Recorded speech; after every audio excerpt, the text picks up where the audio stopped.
Welcome back na naman dito sa aking channel. Panibagong araw, panibagong video na naman tayo ngayon. May ibabahagi na naman ako sa inyo ngayon na ritual. Ito ay simpleng gabay at simpleng pamamaraan. At kung bago sa channel ko, ay huwag niyo pong kalimutang mag-subscribe at pindutin ang notification bell para palagi kayong updated sa mga bago kong videos. Gusto mo ba na siya ay hindi titigil sa kakaisip sa'yo, malayo o malapit man kayo sa isa't isa? Kaya kung gusto mo na maging ganito ang partner mo, ito lang ang gawin mo. Ito'y napakasimple at napaka-epektibong ritual basta ikaw ay magtiwala lang sa mga ganitong usapin.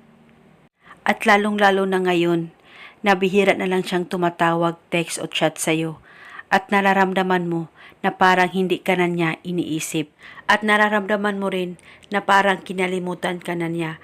Kaya ngayon, gawin mo lamang itong ritual na ibabahagi ko sa inyo. Ang gagawin mo lamang, kumuha ka ng bote, plastic na bote o babasagin, kahit maliit na bote ay pwedeng gamitin. Dapat may takip po ito. At pagkatapos, kumuha ka ng papel at panulat at isulat mo lamang ang pangalan at apelyido niya ng 7 beses, pangalan at apelyido niya. At pagkatapos, tupiin o i-roll mo ito at isilid mo ito o ilagay sa bote na inihanda mo. At pagkatapos, kumuha ka ng baso, lagyan mo lamang ito ng kaunting tubig. At lagyan mo rin ito ng 1 kutsara o kalahating asin.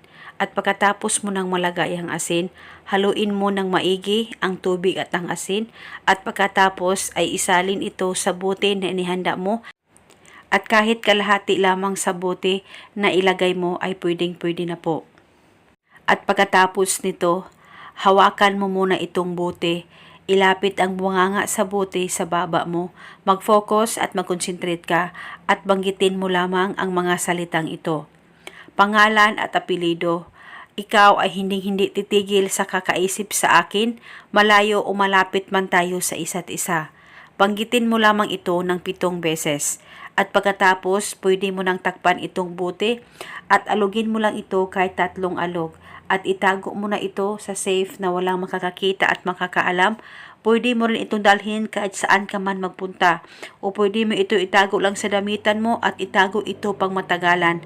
At paniguradong hindi siya makakatigil sa kakaisip sa'yo kahit gaano pa kayo kalayo sa isa't isa.